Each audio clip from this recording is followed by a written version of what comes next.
My name is Lillian Lennox, and I am 38 years old. I used to think I was a simple woman. I worked in data analytics, made good money, lived below my means, and believed that if you were honest, consistent, and loyal, life would eventually meet you halfway. I didn't chase extravagance. I didn't believe in quick wins. I believed in patient structure and planning for a future that didn't collapse the first time someone got greedy. The most complicated thing about me wasn't my personality. It was my money. Long before I ever met Kenny, I had built an investment portfolio worth a little over $1.2 million. It wasn't inheritance. It wasn't luck. It was stock options from a startup I worked at in my 20s, paired with 15 years of aggressive saving and conservative investing. Index funds, low fees, long-term growth, no drama. That money was my safety net, my retirement, my proof that I could take care of myself. Kenny and I had been together for 5 years.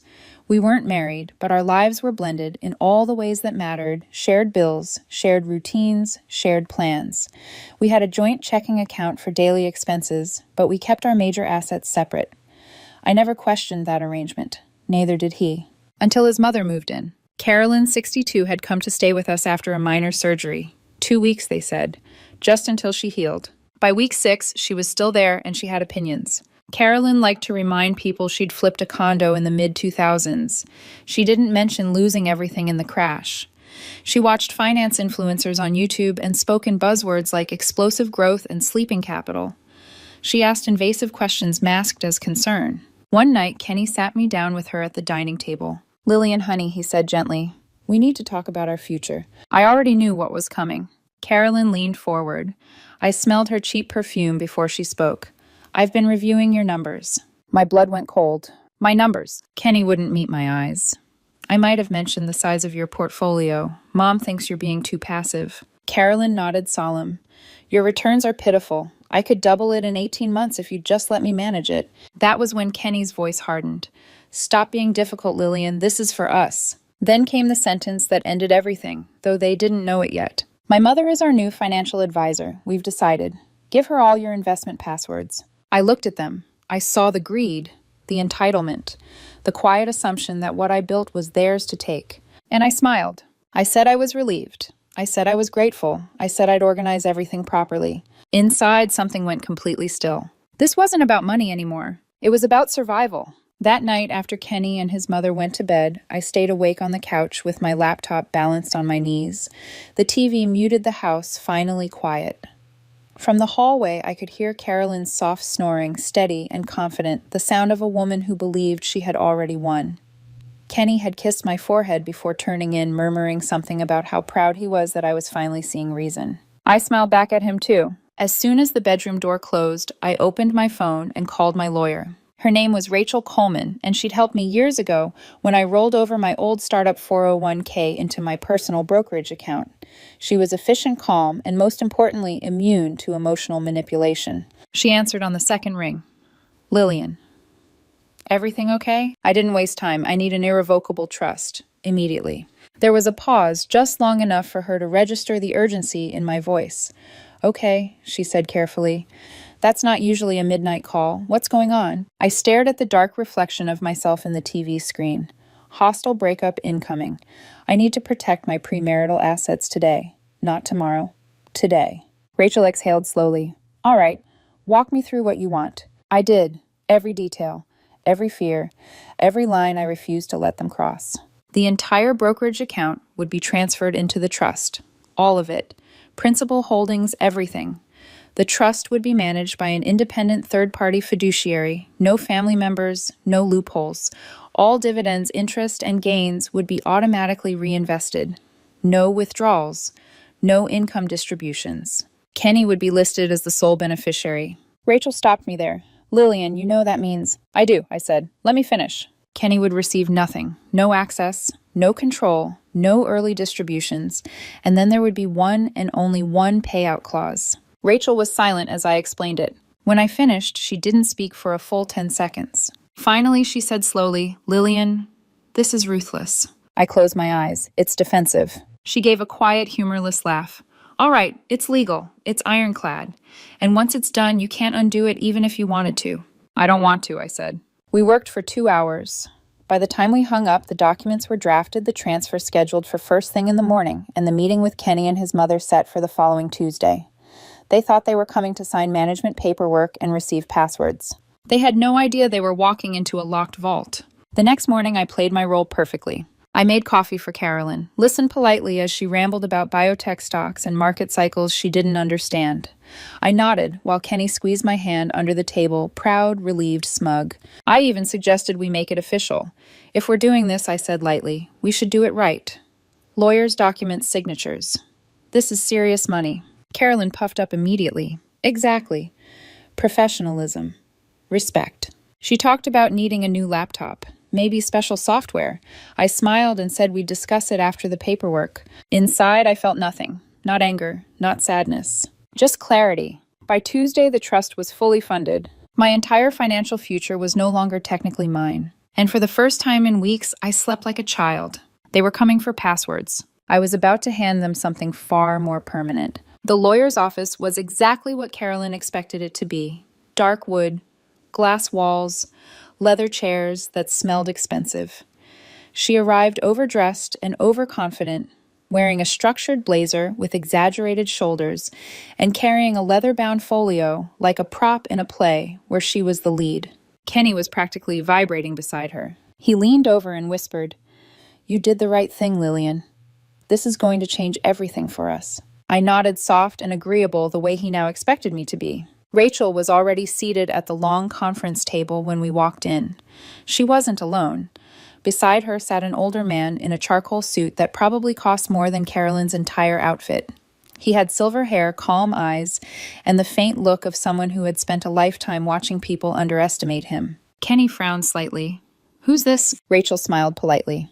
"This is Martin Hale, senior partner in our estate planning division." Carolyn didn't wait for introductions. "Perfect," she said briskly, setting her folio on the table. "I've prepared a preliminary acquisition list we'll want to act on immediately once I have control of the accounts." She slid a single sheet of paper forward. Martin glanced at it once, then slid it back without touching it. "That won't be necessary." Carolyn blinked. "Excuse me." Rachel folded her hands. "We're not here to discuss strategy. We're here to finalize documents." Kenny beamed at me. "See official." Rachel turned to him. "Kenny Lillian has taken proactive steps to secure her financial future and by extension yours." I watched his smile widen. "She has created an irrevocable trust and has already transferred her entire premarital brokerage portfolio into it." Carolyn clapped once, delighted. "A trust smart, very smart, tax efficient, protective. I approve." Kenny squeezed my hand. "I knew you'd come around." Rachel didn't return the smile. "The trust is managed by an independent fiduciary, Mr. Hale's firm." Carolyn's expression faltered. "But I'm the advisor." "You inspired the trust," I said gently. "This is because of you. You taught me how important protection is." She straightened, pleased again. "Exactly." Rachel continued. "Per the trust's terms, all income, dividends, and gains are reinvested into the principal. No withdrawals are permitted." Kenny's smile flickered. "Wait, no withdrawals at all." "Long-term growth," I said calmly. "Buy and hold." Carolyn leaned forward. "So when does Kenny get access?" Rachel glanced at Martin. Martin adjusted his glasses and opened the document. "There is a single payout clause." Kenny relaxed. "Okay, good. The trust will dissolve and distribute its entire principal plus all accrued gains upon the satisfaction of one condition." Carolyn nodded, naturally. Martin cleared his throat. "Distribution will occur upon receipt of a legally certified death certificate for Carolyn Price, mother of the beneficiary." The room went silent. Kenny stared at Martin, unblinking. Carolyn's face drained of color, then flushed red, then purple. What did you just say?" I folded my hands on the table. "You're the asset, Carolyn. The longer you live, the more the portfolio grows. Kenny benefits every year you stay healthy." Kenny's chair scraped loudly as he stood. "Lillian, what is this?" "Incentive alignment," I said calmly. "It's basic finance." Carolyn started shaking. "You're wishing me dead." "No," I said. "I'm wishing you a long life. A very long one." Kenny turned on me. "This is sick." I met his eyes. "You asked for my passwords? This is what protection looks like." Carolyn grabbed her chest. "My heart this stress," Kenny shouted. "Change it, undo this now." Rachel's voice cut through the chaos. "It's irrevocable." I stood up. "Thank you for your time." Kenny was yelling as I walked out. Carolyn was sobbing. The sound echoed down the hallway. I didn't look back. I didn't go home after the meeting. I'd packed a bag that morning without thinking too much about it, slipping clothes and my laptop into a carry-on like I was preparing for a work trip instead of the quiet demolition of my personal life. I checked into a hotel across town, ordered room service, and turned my phone face down on the nightstand. When I finally flipped it over an hour later, it was already vibrating.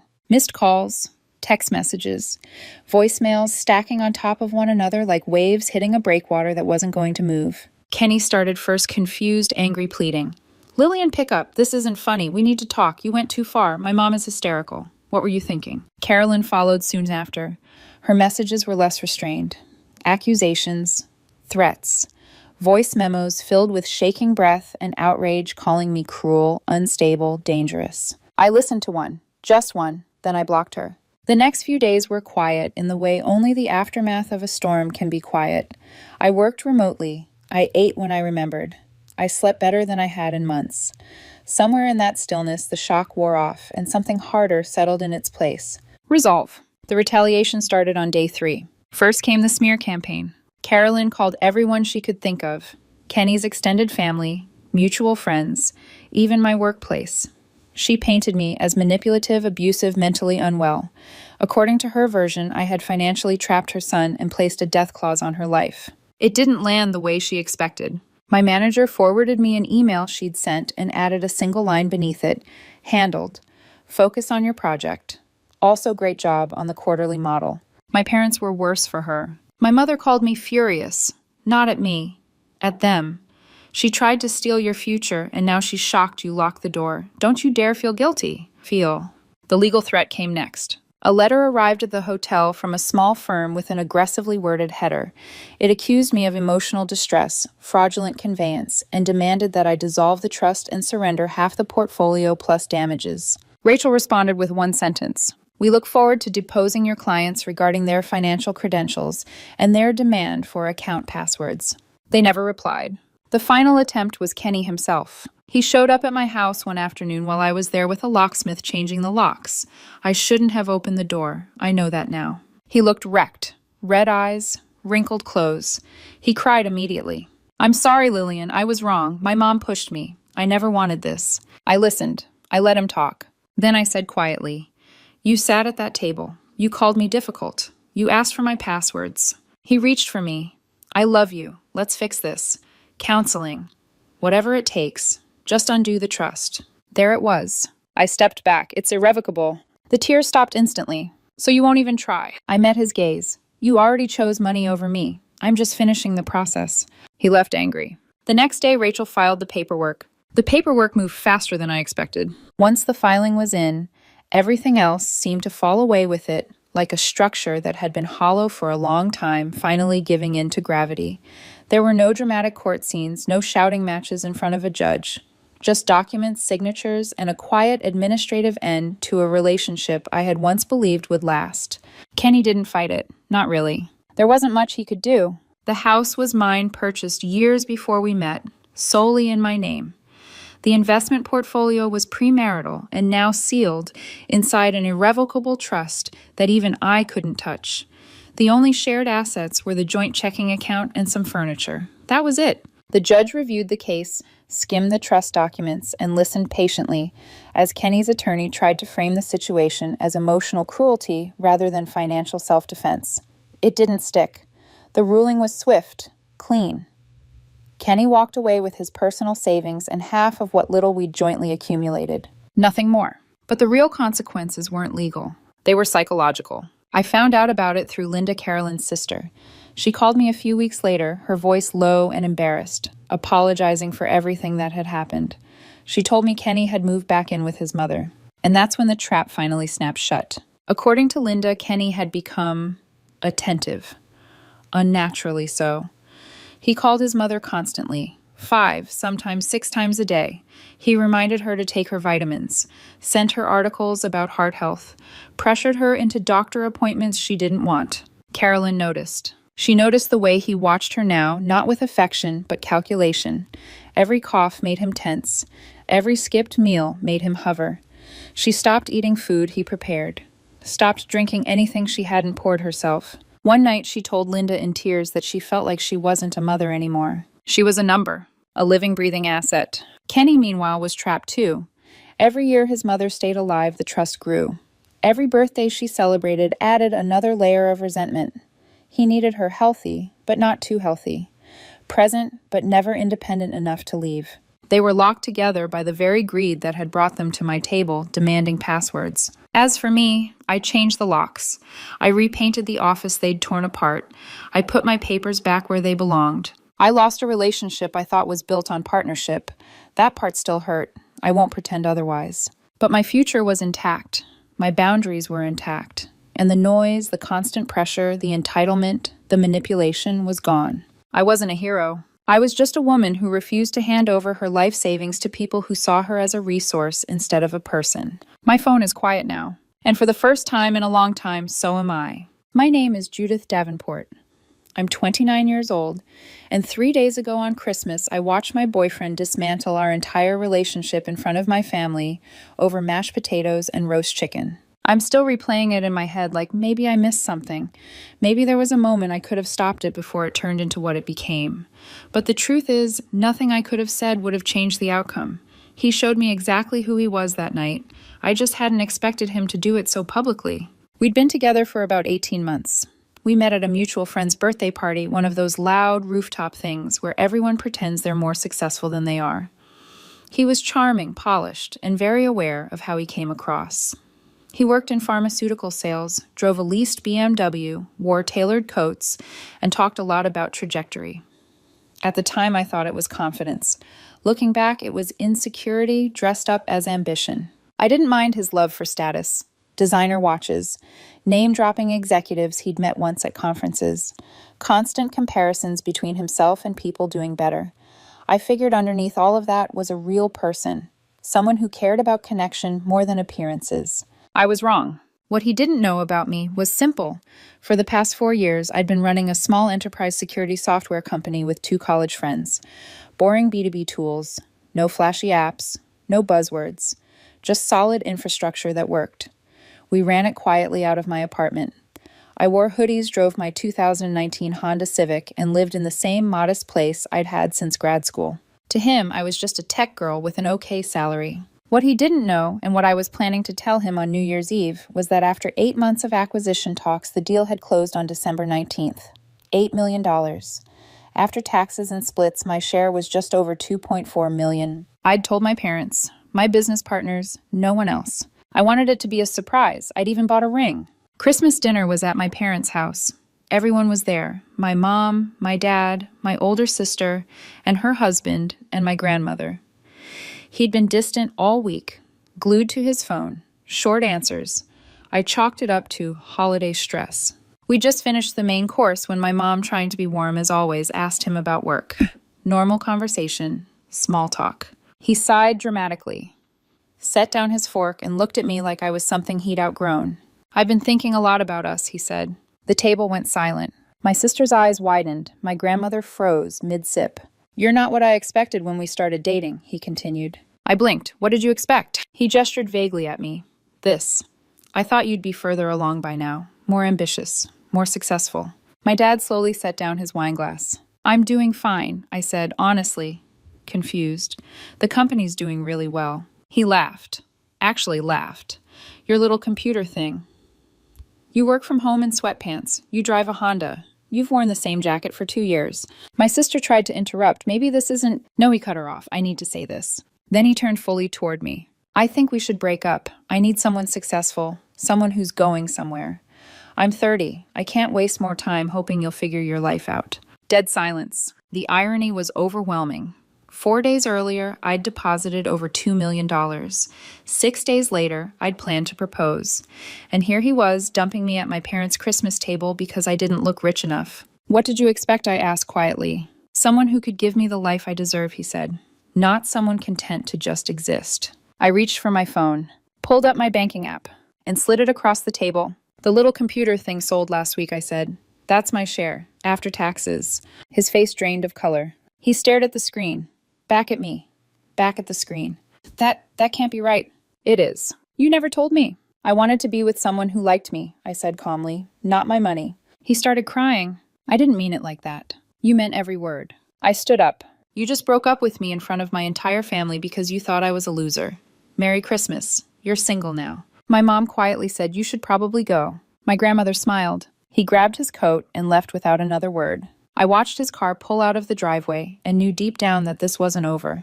It was just beginning. If I'm being honest, the silence right after Christmas dinner felt almost peaceful. For about 12 hours. That's how long it took for the messages to start coming in. I had blocked his number the moment I got home that night, not out of anger, but self-preservation. I knew myself well enough to understand that if he called and started crying, if he sounded even a little remorseful, there was a version of me that might have tried to explain to soften things to make it easier for him to walk away feeling less guilty. I didn't want to give him that. So when my phone buzzed the next morning with an unknown number, I ignored it. Then another. And another. The first wave was remorse.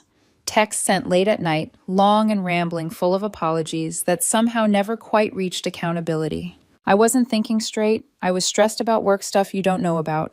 That wasn't how I meant it to come out.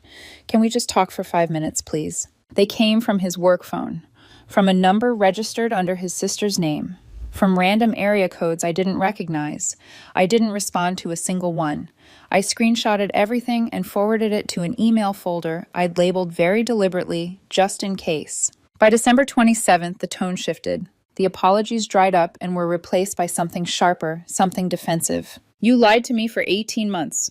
How was I supposed to know you had money when you dressed like a college student? You let me embarrass myself in front of your family on purpose. That one almost made me laugh. Almost. According to him, my crime wasn't that I'd been quietly building something meaningful.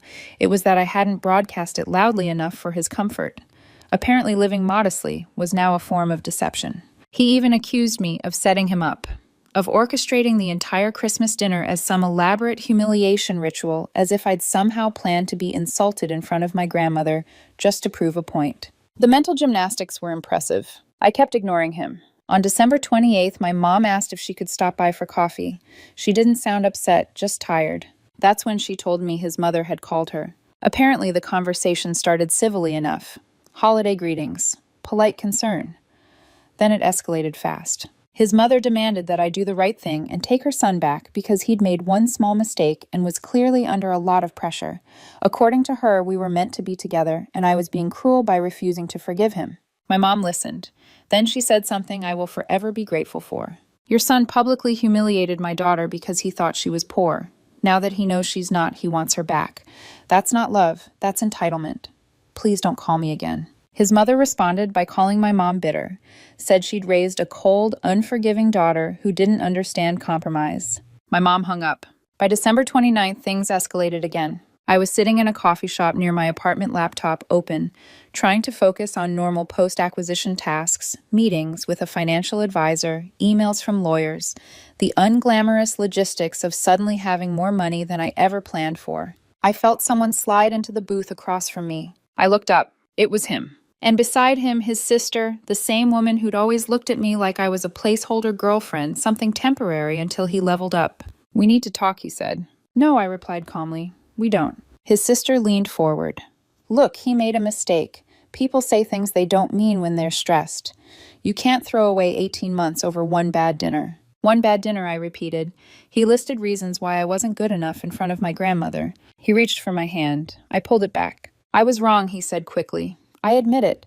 But you have to understand my perspective. You never told me about the money. Let you think what I asked. That I was a regular person with a regular job. Yes, he said, exasperated. If I'd known, I would have acted differently. That sentence landed like a punch. That I said quietly is exactly the problem. His sister sighed dramatically. Okay, let's be real. He's apologized. You're being petty now. Just because you have money doesn't mean you get to punish him forever. I closed my laptop. He didn't apologize, I said. He explained why his behavior was my fault. There's a difference. He started crying then. Big shaking breaths. The kind meant to trigger guilt. I love you, he said. We were going to have a future together. We were past tense the moment you decided I wasn't worth respecting, I replied. His sister grabbed my arm as I stood up. You're making a huge mistake. He's the best thing that ever happened to you. He called me unambitious and unsuccessful 5 days ago. I said, pulling free. Please don't touch me. I walked out. Behind me, he was sobbing loudly enough for half the cafe to hear. I felt bad for about 3 seconds. Then I remembered the look on his face at the dinner table, the disappointment, the contempt, and the guilt evaporated. That night, my best friend texted me. Just a heads up, she wrote. Your ex is posting vague stuff online about narcissists, emotional manipulation, and dodging bullets. I didn't look. I should have, because what he was doing next was a lot worse than subtweets. I didn't check his posts, not that night, not the next morning.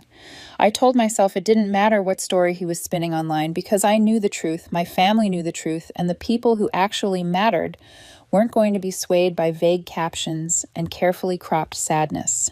That confidence lasted exactly 48 hours. On January 2nd, my phone rang while I was at my parents' house helping my dad trim back an overgrown hedge neither of us really cared about.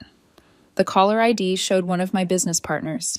His voice when I answered was tight in a way I'd never heard before. Hey, he said, did you tell your ex anything about the acquisition details? I paused. No, just that it happened. Why? There was a beat of silence.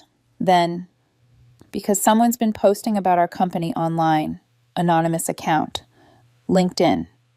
They're claiming the sale was inflated, that there are undisclosed liabilities, hinting that our security tools have vulnerabilities we hid. The shears slipped slightly in my hand. What I said, that's not true. Due diligence took 5 months. I know, he said. We know. But it's specific enough to make people nervous.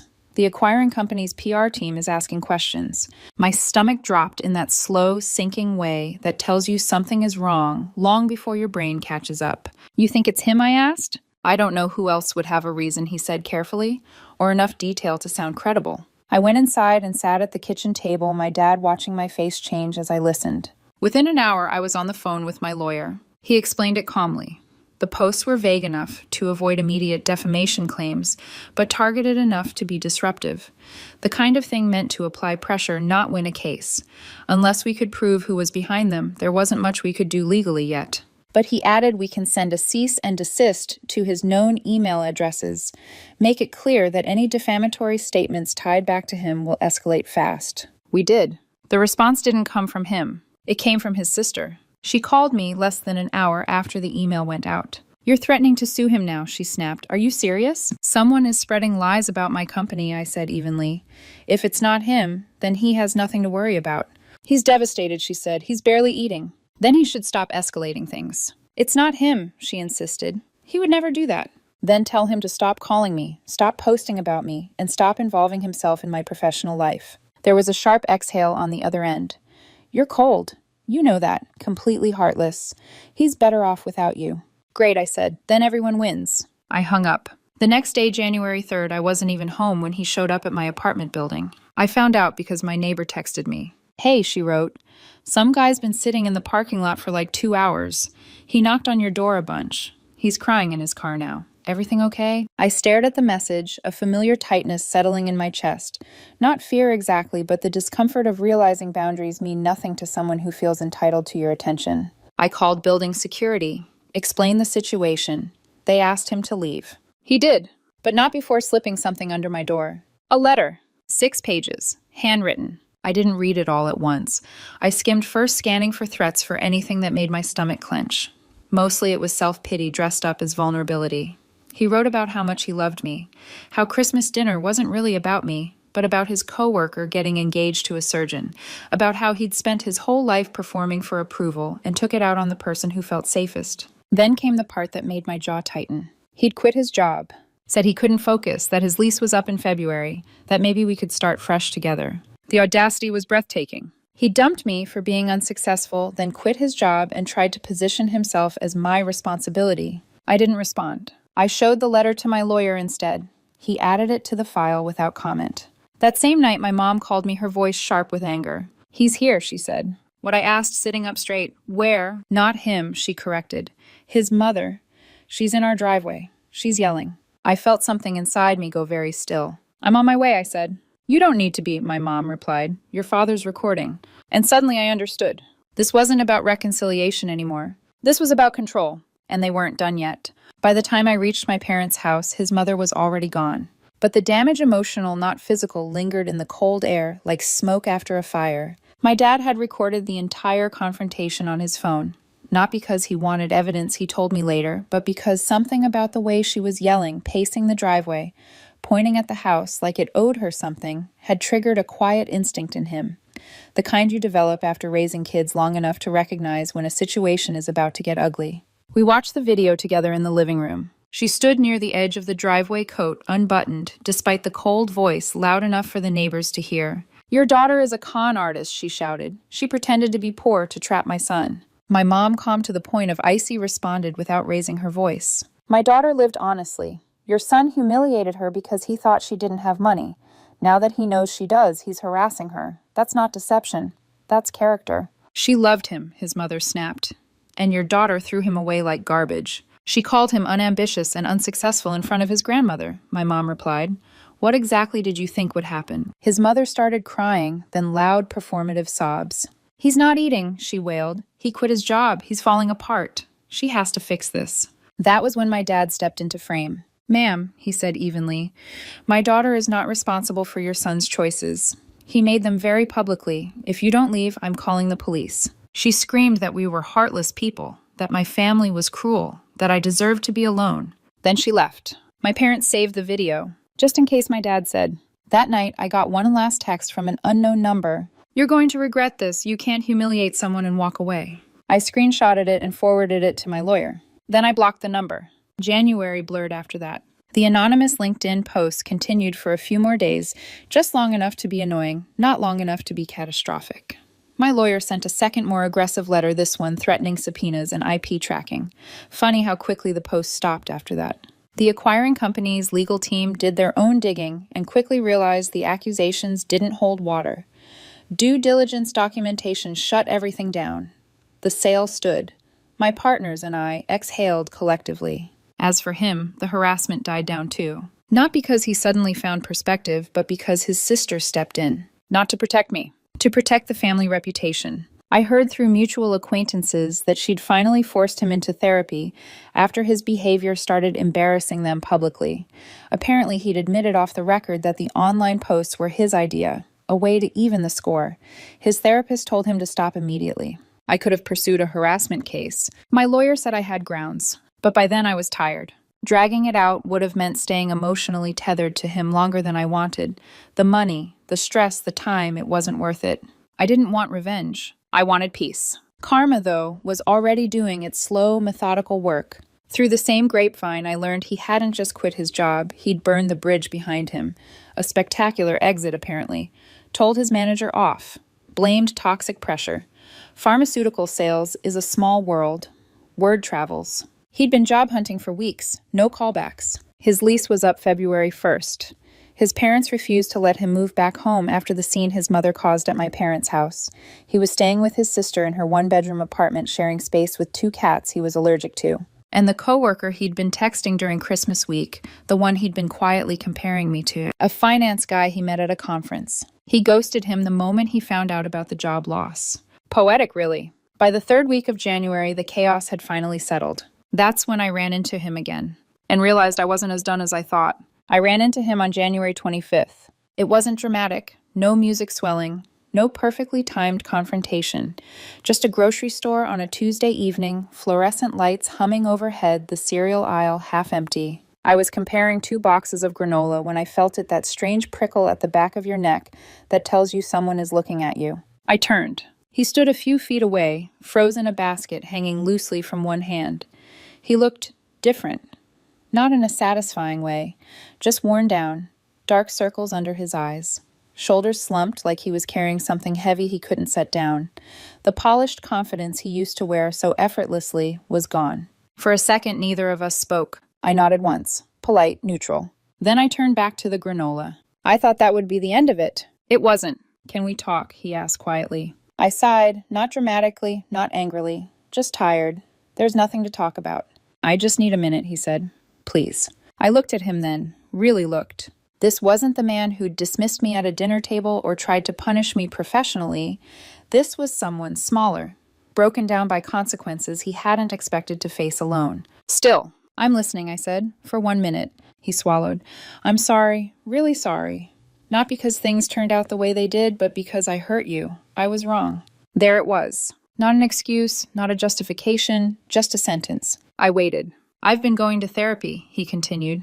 I understand now why what I did was wrong, why it wasn't about money or success. It was about my own fear. That's good, I said, and I meant it. He looked at me, eyes searching. I loved you. I didn't respond right away. I believe you, I said finally, but not enough. You loved the idea of something better coming along more than you loved me, and that's the difference. His mouth opened, then closed again. I'm not asking for another chance, he said quickly. I just needed you to know I'm working on myself. Good, I replied. I hope you become a better person. I picked up the granola box I'd decided on and placed it in my cart. He stepped aside as I passed him like he understood something had ended in a way it hadn't before. That was it. No shouting, no tears, no closure speech worthy of the internet. Just two people standing in a grocery store, one of them finally seeing the truth, the other already past it. I paid for my groceries and walked out into the cold. For the first time since Christmas, I felt lighter. After that night in the grocery store, something shifted inside me. Not dramatically, not all at once, but enough that I noticed the difference when I woke up the next morning and my first thought wasn't him. That's how I knew it was over. Not because he apologized, not because he finally looked defeated, but because my life no longer felt paused waiting for closure that had already quietly arrived. The LinkedIn post never came back after my lawyer's second letter. No more anonymous insinuations, no more vague threats. Whatever fire had been driving him finally burned itself out, either from fear of consequences or exhaustion, maybe both. I heard updates the way you do when someone exits your life but leaves ripples behind, through mutual friends, through my sister's coworker who somehow knew his cousin. Small world gossip filtered and softened with time. He was still unemployed, still living with his sister, still talking about resetting his life without actually knowing where to start. His parents had drawn a line after the driveway incident, refusing to bankroll another crisis they hadn't caused. Therapy was ongoing. Progress apparently uneven. I felt nothing about it. Not satisfaction, not pity. Just distance. My own life moved forward in quiet, practical ways. I invested most of the money exactly the way my financial advisor suggested: boring index funds, diversified portfolios, nothing flashy. I paid off my student loans. I put a down payment on a small house in a neighborhood I liked, not one that would impress anyone at a dinner party. I kept the Honda. I kept the hoodies. Money didn't change who I was. It just removed some pressure, some noise.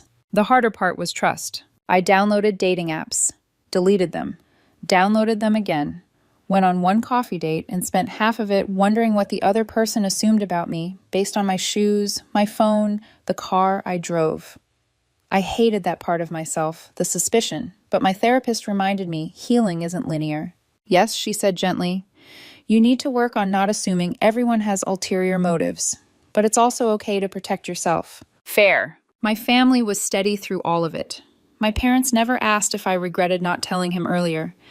My sister checked in every few days, never pushing, just reminding me I wasn't alone.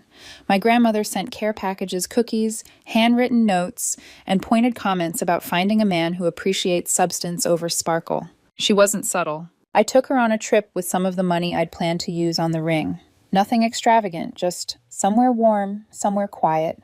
She cried when I told her. Good tears, the kind that feel like relief. The ring itself went back to the jeweler. No drama, no ceremony. Just another decision that felt right. Sometimes I wondered briefly if I should have told him about the money sooner, if it would have changed anything.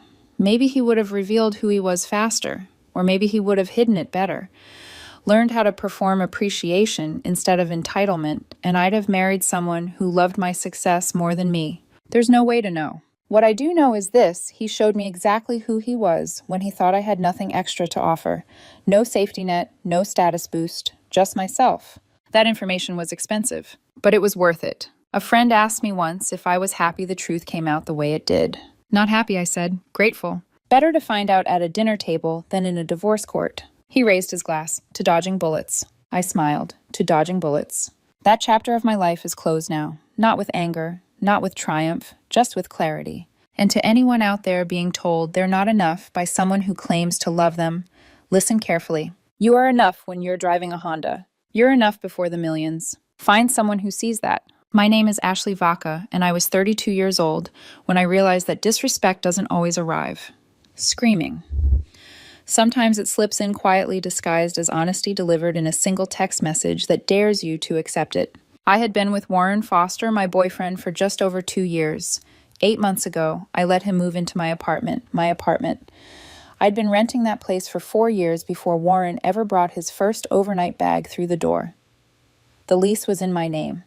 The rent, $100 a month, came out of my account.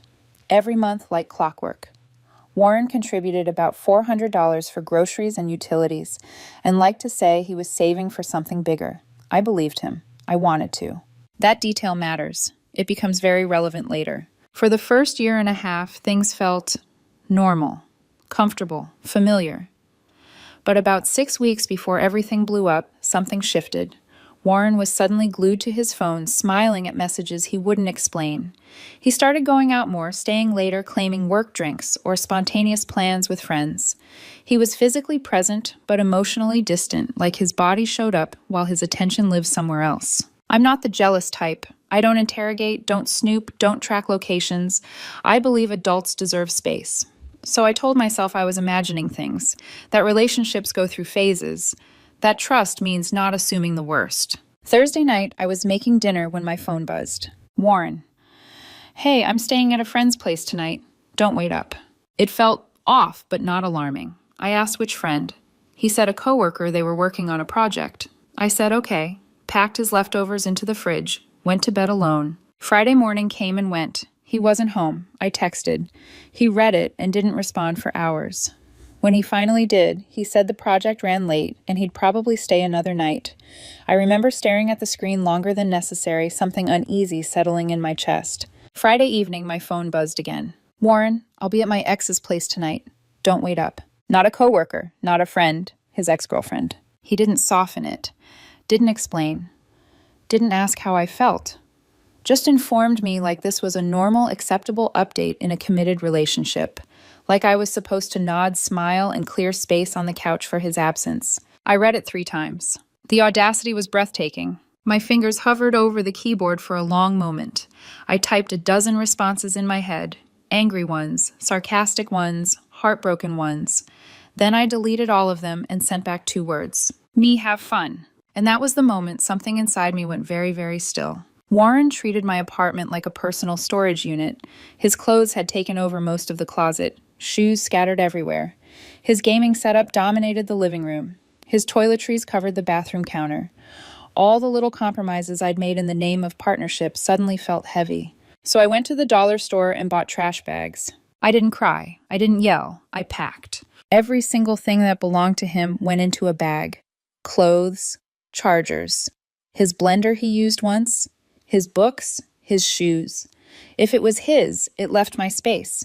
I worked slowly, methodically, like I was reclaiming territory piece by piece. I found the ex-girlfriend's address on his tablet, the one he'd left on the coffee table. Looked her up. Gym selfies, filtered smiles, the type he always swore he'd outgrown. It took 3 trips to carry everything to her apartment building. I stacked the bags neatly outside her door and taped a note on top. He's all yours. By the time I got home, I felt lighter than I had in weeks. I called a locksmith and changed the locks before midnight. At 1:07 a.m., my phone started ringing. I didn't answer. I woke up Saturday morning to a phone that looked like it had survived a small apocalypse. 23 missed calls. Dozens of messages stacked on top of each other, each one more frantic than the last. I didn't read them immediately. I made coffee first. Stood in my kitchen, and noticed how quiet it felt without Warren's clutter, without his presence hovering in every corner. For the first time in weeks, the silence didn't feel lonely. It felt clean. When I finally unlocked my phone, the messages came pouring in. Warren, what the hell did you do? Warren, why is my stuff at her apartment, Warren? This isn't funny, Ashley. Let me in. Warren. You can't just kick me out. We need to talk like adults. I stared at the screen, calm in a way that surprised even me. I replied once. Me, you said you were staying at her place. I helped you move in. You're welcome. I put the phone face down and went about my day. Around early afternoon, my doorbell camera sent a notification. I opened the app and watched Warren standing outside my apartment, gym bag slung over one shoulder, confidence draining from his posture as he tried his key. Once, twice, then again harder. When it didn't work, he froze, realization hitting him in stages, and then he started pounding on the door. Ashley. Open this door right now, he shouted. I know you're in there. I didn't open it. I didn't even move. I spoke through the doorbell speaker instead. You said you were staying at her place, I said evenly. So stay there. That's not what I meant, he snapped. You know that. Your exact words were, I'll be at my ex's place tonight. Don't wait up. That seemed pretty clear to me. There was a pause. Then the defensiveness kicked in. We were just hanging out, he said. You're being completely ridiculous. Cool, I replied. Hang out there permanently. That's when the tears started. He dropped his bag, pressed his forehead to the door, and slid down until he was sitting on the floor, full volume sobbing, loud enough that I knew the neighbors could hear. Please, he cried. I made a mistake. Can we just talk? You're overreacting. This isn't who you are. I leaned against the wall inside my apartment, heart pounding, but my voice stayed steady. No, I said, this is exactly who I am. I ended the conversation there. He stayed outside for another 20 minutes, alternating between crying, yelling, and calling my name like repetition might wear me down. Eventually, he left. The text started again almost immediately. You're so childish. I need my work clothes. I have an important meeting Monday. My parents are going to hear about this. She doesn't even want me here. That last one made my eyebrow lift. I didn't respond. Sunday morning, my phone rang again. Unknown number. I answered out of pure curiosity. What the hell do you think you're doing? A woman barked, before I could even say hello. I'm sorry, I said calmly. Who is this? You know who this is, she snapped. You threw my son out on the street. Ah, his mother. I didn't throw anyone anywhere, I replied. Warren told me he was staying at another woman's apartment. I relocated his belongings accordingly. He made a mistake, she said sharply. Young people make mistakes. You don't abandon someone you love over one mistake. He told his girlfriend he was spending the night at his ex's place, I said. Twice. That's not a mistake. That's a choice. He needed space, she insisted. He was confused. Great, I said. He has all the space he needs now. Just not here. She raised her voice, accusing me of cruelty, of wasting 2 years of her son's life, of lacking basic human decency. I let her rant until she ran out of breath. Did he tell you why his things were at her apartment? I asked quietly. Silence. Because he told me he was staying there, I continued. So if we're discussing decency, maybe start there. She hung up on me. Monday afternoon, my apartment complex called. Apparently, Warren and his mother had shown up demanding to be let into his apartment, claiming a domestic situation. The property manager asked for proof that Warren lived there. There was none. My name was the only one on the lease. They were escorted out. That evening, I finally replied to one message from Warren. You stayed at another woman's apartment and told me about it. What did you think would happen? He didn't answer. But the entitlement, that was just getting started. Tuesday was when Warren stopped pretending this was a misunderstanding and started treating it like a war he was entitled to win. It began with a knock. Not the frantic pounding from before. This one was measured, controlled, like he'd rehearsed it. I checked the doorbell camera again. Warren stood there with his arms crossed, jaw set, wearing the jacket he always put on when he wanted to look serious. Like if he looked calm enough, reasonable enough, I'd open the door and undo everything. I didn't. Ashley, he said loudly, looking straight into the camera. We need to talk. You can't just make decisions like this without me. I waited a beat before answering. I already did. This is insane, he snapped. You don't get to just lock someone out. We live together. You stayed with me, I corrected. There's a difference. He scoffed. I paid my share. You paid for groceries and utilities, I said evenly. The rent was mine. The lease was mine. This apartment was mine. That doesn't matter, he shot back. We were a couple. We were, I agreed. Until you decided to spend the night at your ex-girlfriend's place and tell me not to wait up. His face tightened. I told you it wasn't like that. Then what was it like, I asked. He opened his mouth, then closed it again. No answer came. Just frustration. This is emotional abuse, he said finally. The silent treatment. Locking me out. You're punishing me. I'm responding to your choices, I replied. Those aren't the same thing. He slammed his palm against the door. I need my stuff. I need my work clothes. You can't hold my life hostage. I didn't, I said. Everything you own is exactly where you said you'd be. His voice dropped dangerous now. You're going to regret this. I didn't respond. He left shortly after, but he didn't disappear. The texts escalated accusations, guilt trips, moral lectures about communication and forgiveness. By Wednesday evening, there was another knock. This time it was 2 uniformed police officers standing in the hallway. Ma'am, one of them said politely, we've received a report about a possible illegal eviction. I felt a flicker of irritation, then calm. Of course, I said, stepping aside. Come in. I showed them my lease. One name. Mine. I showed them Warren's messages about staying at another woman's apartment. I explained that he wasn't a tenant, never had been, and that his contributions were informal. The older officer glanced at his partner. So he said slowly, he told you he was staying somewhere else. And you believed him? Yes, I said. I took him at his word. The younger officer tried and failed to hide a grin. And you delivered his belongings there, he said. That's correct. The older officer nodded. You're legally in the clear. He has no tenant rights. As they turned to leave, the older one paused and lowered his voice. Between you and me, he said, I'd have done the same. By Thursday, the story Warren was telling other people had evolved. I started getting messages from mutual friends. Confused ones. Concerned ones. Did something happen? Warren says you kicked him out with no warning. He said you lost it. One friend called outright. Ashley, he said carefully. What's going on? He's saying you went nuclear over nothing. Did he mention staying at another woman's apartment, I asked. Silence. I sent screenshots. The pause that followed was long. Oh, my friend said finally. Okay, that's completely different. I sent the same screenshots to a few others who'd been circling me with quiet judgment. The tone shifted fast, very fast. Friday morning, Warren tried a new angle. Warren, you're legally required to forward my mail. Me, everything goes to your parents' house. Warren, my packages. Me, give me a forwarding address. Warren, I don't have one yet. Me, not my problem. Then came the most ridiculous attempt yet. Warren, I left something important there. Me, like what? Warren. My grandmother's necklace. I stared at the message, stunned. Describe it, I replied. Warren silver. Blue stone.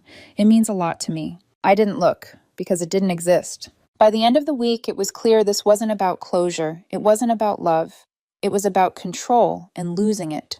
And Warren hated that more than anything. If Warren couldn't get back into my apartment, he was determined to get back into the story. By the following Monday, it was obvious he'd decided to win through perception instead of reality. I started noticing the shift quietly at first. Shorter replies from people I'd known for years. Messages that felt carefully neutral conversations that ended too quickly. Then one of my college friends finally called and said what everyone else was thinking. Hey, so Warren's been telling people some stuff, she said cautiously. About me, I asked. She hesitated. About how you kicked him out without warning. Said he came home and his locks were changed. That you wouldn't even talk to him. I closed my eyes for a moment. Did he mention staying at his ex-girlfriend's apartment, I asked. No, she admitted. He said you were just being cold. I sent her the screenshots. A few minutes later, she called back. Oh my God, she said. That's not how he told it. Exactly. Warren had painted himself as the abandoned one, blindsided, homeless, emotionally devastated. He left out the parts where he casually informed his girlfriend he'd be sleeping at another woman's place. Left out the entitlement. Left out the audacity. Some people bought his version. Others didn't. But the truth has a way of surfacing when it's documented. By Tuesday, the narrative was unraveling. Then he escalated. I came home Wednesday evening to 2 police officers at my door, different from the last pair. Ms. Vaca, one of them, said we're following up on a report of an illegal eviction. Again. This time I didn't even feel irritated, just tired. I showed them everything again. Lease, messages, timeline, contributions. The officer sighed. You're not the first person we've seen deal with this, he said. And you're not in violation. Warren's attempt to weaponize authority fell flat. Thursday, my phone buzzed with messages from people who had clearly heard his version first. You didn't have to be so harsh. 2 years is a long time to throw away. He's struggling. By Friday, his brother called. You know he's couch surfing, right? He said accusingly. Sleeping on friends' couches. You're really okay with that? He told me he was staying at another woman's apartment, I replied. I believed him. That was one time, his brother snapped. Twice, I corrected. And that doesn't change anything. She's sorry. I repeated. Warren is sorry he lost free housing. That's not the same thing. You're really going to throw away 2 years over this? He threw it away when he disrespected the relationship, I said. I'm just accepting reality. There was a pause. No wonder he looked elsewhere, his brother muttered. You're cold. Have a nice day, I said, and blocked the number. The next revelation came from a mutual friend Saturday night. Warren and his ex-girlfriend were officially dating. Posted photos. Captions. Less than 2 weeks after everything blew up. The comments were brutal. Wasn't he just living with someone else? Wow, that was fast. So this is who he meant. One comment from Warren stuck out. Sometimes you don't realize what you have until you're free to explore. I stared at it for a long time. It confirmed what I already knew. This wasn't a mistake. It was an exit strategy. One he expected me to fund until he was ready to leave comfortably. What he didn't expect was me refusing to play along. That same weekend, my landlord called. Hey, she said, kind of a weird situation. Someone claiming to be your boyfriend asked about taking over the lease. I actually laughed. I'm not subletting anything, I said. He's an ex who was never on the lease. That's what I figured, she replied. He also asked about your renewal date. My lease was up in 3 months. And suddenly I had an idea. I might not renew, I said, actually thinking about moving. Well, she said warmly, you've been a great tenant. Just give notice if you decide. I didn't tell Warren any of this. I let him believe he still had time. Once Warren realized the door wasn't opening literally or emotionally, the requests started changing shape. They stopped sounding like apologies and started sounding like negotiations. By Monday, he'd moved from, we should talk to you, owe me. It came in waves, always just reasonable enough to sound almost fair if you didn't look too closely. I just need some of my things, he texted. I need closure. You can't erase 2 years like this. I didn't respond. Behind the scenes, I was doing something he never expected, planning my exit without announcing it. I started apartment hunting quietly during lunch breaks and late evenings. I didn't tell friends. I didn't post listings. I didn't say a word to Warren. I found a one-bedroom across town in a quieter neighborhood, smaller but brighter, with a rent that was actually lower than what I was paying. It felt symbolic in a way I couldn't fully explain yet. Less space, fewer ghosts. While I was planning my future, Warren was mobilizing his past. His mother showed up again midweek. I saw her on the doorbell camera before she even knocked, standing there, clutching her purse, like she'd rehearsed this moment in front of a mirror. When I didn't open the door, she leaned toward the camera. Please, she said, her voice suddenly soft. My son is struggling. He's not eating. He's depressed. You were together for 2 years. Don't you care about him at all? I took a slow breath before answering. He made his choices, I said evenly, and I made mine. He made a mistake, she insisted. One mistake. Are you really going to punish him forever? It wasn't one mistake, I said. It was a series of choices that showed me exactly how much respect he had for our relationship. Her tone shifted. What if he hurts himself? She asked quietly. Would you be able to live with that? There it was. Emotional blackmail. If you're genuinely worried about his mental health, I replied, you should help him find professional support. That's not my responsibility anymore. Her face twisted anger flashing through the performance. She started yelling, calling me heartless, cruel, accusing me of destroying her son's life. Neighbors began peeking out into the hallway. I called the police. When they arrived, the older officer recognized the address. Back again, he asked with a tired smile. Unfortunately, I said. They escorted her out while she screamed threats about lawsuits and emotional damages.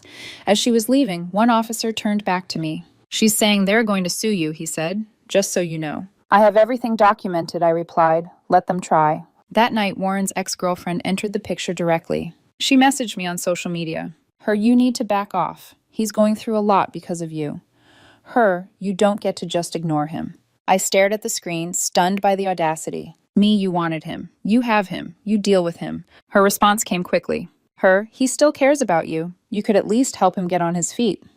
Her, even a little money would help. Money. That was the real ask. Me, he lost free housing after betraying me. That's called consequences. Me, don't contact me again. I blocked her immediately. By the end of the week, I got confirmation on the new apartment. Move-in date 6 weeks out. Perfectly timed with the end of my lease. I signed the papers quietly. Warren still thought he had leverage. He had no idea I was already gone. By the time Warren realized he wasn't getting what he wanted, he decided to demand it. The text came in late Sunday night. Warren.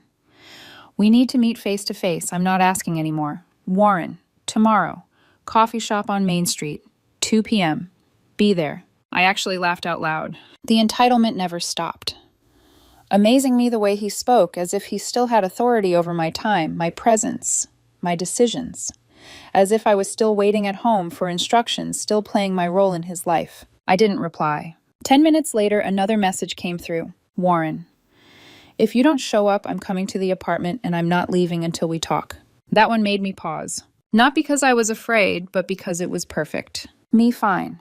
Tomorrow at 2 haro. I never intended to show. Instead, at 2:15 the next afternoon, I drove past the coffee shop. He was already there, sitting at a small table by the window, dressed nicer than I'd seen him dress in months. Hairstyled. Phone face up on the table, checking it every few seconds. He looked tense, hopeful, angry, cycling through emotions, like he couldn't decide which one would work on me. I didn't stop. I kept driving straight to my new apartment. By the time I was unloading a box of books, my phone started buzzing. Warren. Where are you, Warren? I've been waiting. Warren.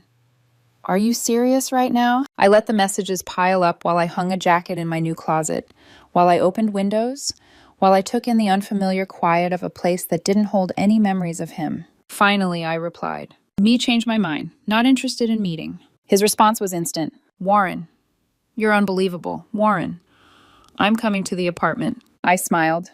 20 minutes later, my phone rang. I didn't answer.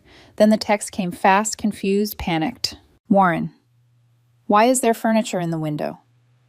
Warren, did you redecorate Warren? Whose couch is that?" "The new tenant had moved in early," I replied once. "Me, I moved out. Lease ended." The phone started ringing again, over and over. "Warren, where did you go, Warren? When were you going to tell me, Warren? I had stuff there.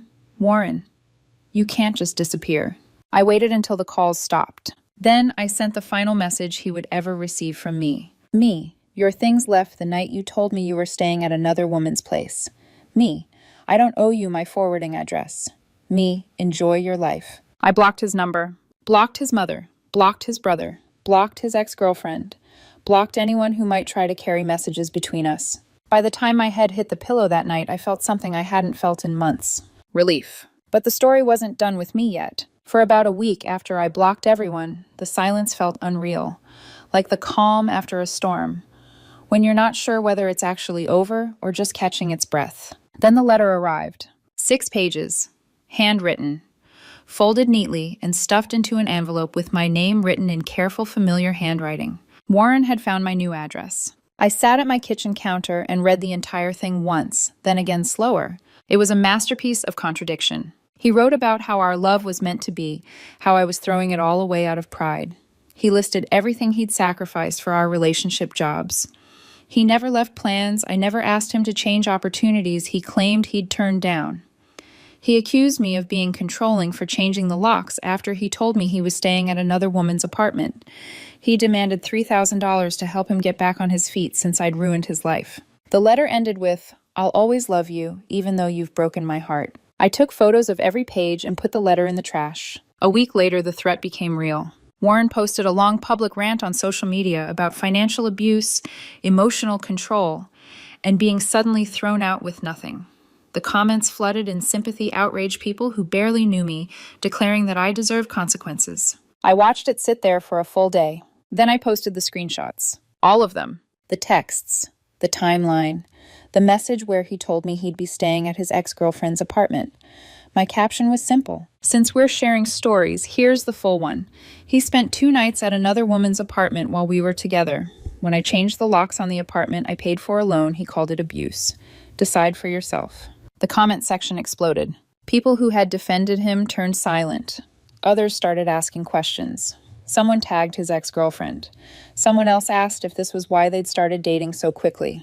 Within an hour, Warren deleted his post. Too late. Screenshots live forever. His mother commented under mine, calling me disgusting for humiliating her son publicly. I replied once, "He publicly lied about me. I publicly corrected the record." Friends told her to stop. She eventually disappeared from the thread. A few days later, I got the best update yet. Warren's ex-girlfriend had kicked him out. Apparently, living together wasn't the fantasy he'd imagined. She got tired of the mess, the drama, the lack of financial contribution. He moved back in with his parents an hour outside the city, the commute he'd always complained about. Everything he tried to avoid had found him anyway. 4 months after I changed those locks, I realized something had shifted. Not around me and me. The chaos had finally burned itself out. The last attempt at contact came through someone I barely knew, a friend of a friend who had never once checked in on me while the lies were circulating. Them. "Hey, Warren is really struggling. Even a few $100s would help him get back on his feet." I stared at the message for a long moment before replying. "Me, he made his choices. He can live with them. Don't contact me about him again." "Them, that's kinda cold."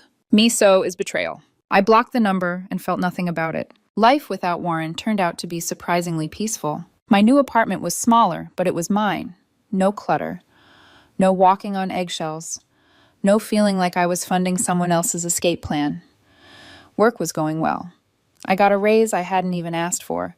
I started going to the gym again, not out of spite or revenge, but because I had the energy for it now.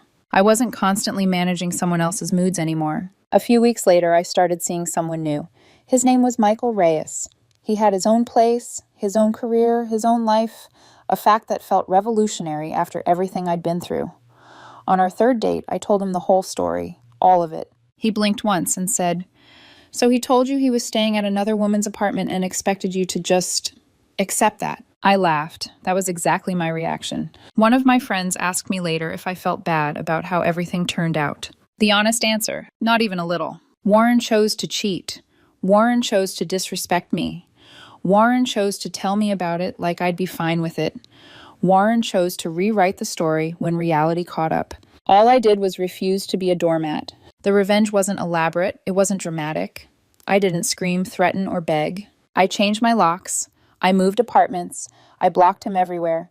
And I let him face the consequences of his own actions without a safety net. That moment when he realized his stuff was sitting outside another woman's door, the locked door he couldn't get past, the new tenant in the window when he thought he still had time. Those were satisfying.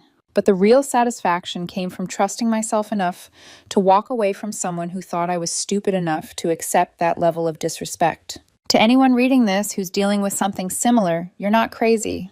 You're not overreacting.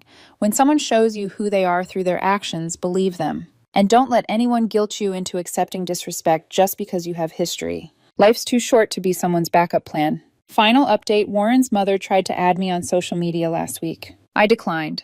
Peace looks good on me.